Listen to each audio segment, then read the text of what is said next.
माँ शारदे को नमन। साहित्यिक सचेतना के सभी रचनाकारों, साहित्यकारों, सनातन प्रेमियों, श्रोता दर्शकों को साहित्यिक सचेतना की ओर से यूट्यूब चैनल के द्वारा राय सिंह भंडारी द्वारा हार्दिक अभिनंदन। हम आपके सामने नित नई प्रस्तुति लेकर के उपस्थित होते हैं और सनातन धर्म के प्रचार प्रसार के सहायक सिद्ध होते हैं ताकि सनातन धर्म का प्रचार चारों तरफ से देश के चारों कोनों में फैल सके। तो आज के विषय को लेकर हम उपस्थित हैं। आज का विषय है पंचचेतन। कृपया वीडियो को अंत तक देखें और कृपया अपनी राय और सुझाव अवश्य प्रकट करें। तो पंचचेतन क्या है? पंचचेतन का जो परिचय है, मानव चतुष्टय के 4 आयाम होते हैं: तन, मन, प्राण और आत्मा या चेतना। में से आत्मा ही चेतना है। मानव की विकास यात्रा शारीरिक विकास से आरंभ होती है, यानी तन से आरंभ होती है। जब बालक बच्चा रहता है तो उस समय उसका केवल तन ही विकसित होता है। मन विकसित होने के लिए उसको कम से कम 5 साल या 8 साल की प्रतीक्षा होती है। जब तन विकसित के साथ साथ फिर एक अवस्था ऐसी आई है जहाँ पे उसका मन विकसित होने लगता है। फिर किशोरावस्था में उसका मन का विकास की यात्रा आगे जा कर के प्राण यानी हृदय की यात्रा प्रारंभ हो जाती है, जिसमें भावनाएं को मतलब प्रेम, सहयोग, समर्पण, सेवा, साहस आदि सम्मिलित हो जाती हैं। और अंत में जब वो काफ़ी बड़ी हो जाता है तो उसमें चेतनात्मक विकास आ जाता है। तो यह चेतनात्मक विकास, आत्मीय विकास जो है एक अंतिम पड़ाव है विकास यात्रा का।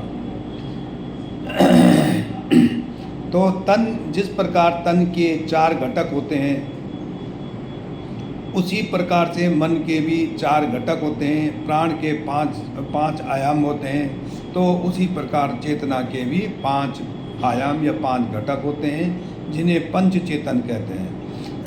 जो जागृत, स्वप्न, सुषुप्ति, तुरीय और तुरीयातीत के नाम से जाने जाते हैं। आइए हम एक एक करके संक्षिप्त 5 का संक्षिप्त परिचय जाने।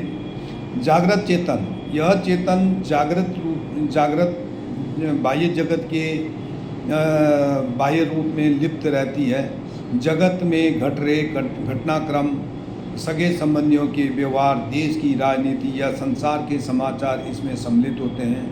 ये अपने अर्थ अर्जन से लेकर के अपने परिवार के भरण पोषण, कार्य निहित और समाज के व्यक्ति, परिवार, समाज और समष्टि, इनमें वो निहित रहता है। इन्हीं में वो इनके कार्यों में सम्मिलित रहता है। स्वप्न चेतन, इसमें चेतना स्वप्न अवस्था में रहती है। इसमें चेतना अंतर्मुखी हो जाती है। वह बाह्य संसार के पृथक होकर भी बाह्य जगत का ध्यान ही रखता है। दिन के समय की घटना, कोई विभत्स दृश्य, किसी के द्वारा कहे गए वचन या यात्रा संबंधी स्मृतियाँ स्वप्न में दिखती हैं। या जागृत अवस्था में भी आदमी कल्पना लोक में चला जाता है, वो भी एक स्वप्न की स्थिति होती है। लेकिन इसमें भी व्यक्ति जो है बाह्य जगत से अलग नहीं होता है। तीसरी आ जाती है सुषुप्ति चेतन। इसमें आत्मा का स्तर बाह्य जगत से हट करके आंतरिक जगत में प्रवेश करने लगता है और भौतिक जगत के सभी सुख दुख से परे होकर के आत्मा का ध्यान सिर्फ अपने या परमात्मा में लीन हो जाता है।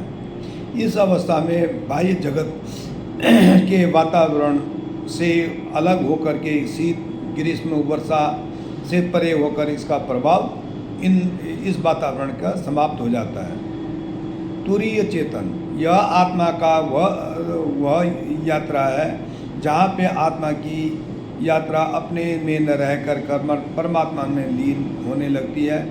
कई घंटों के ध्यान में लगकर स्थूल शरीर से निकलकर सूक्ष्म शरीर में परिवर्तित होकर परमात्मा से साक्षात करने लगती है।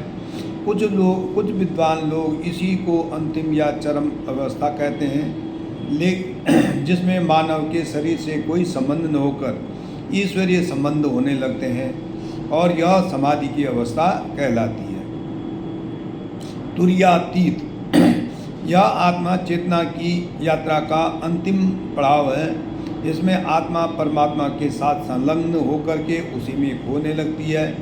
मनुष्य जीवित होकर भी न तो जीवित रहता न ही मृतक रहता।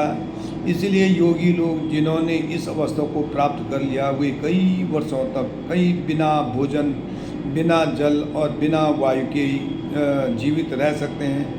लेकिन यह अवस्था बहुत ही दुर्लभ है। तो इस प्रकार आपने जो है पंच चेतन के आत्मा के 5 विकास यात्रा के घटकों पड़ाव को आपने जाना। आशा है कि आपको यह वीडियो अच्छी लगी होगी। कृपया अवश्य साझा करें। धन्यवाद। राय सिंह भंडारी, गुड़गांव।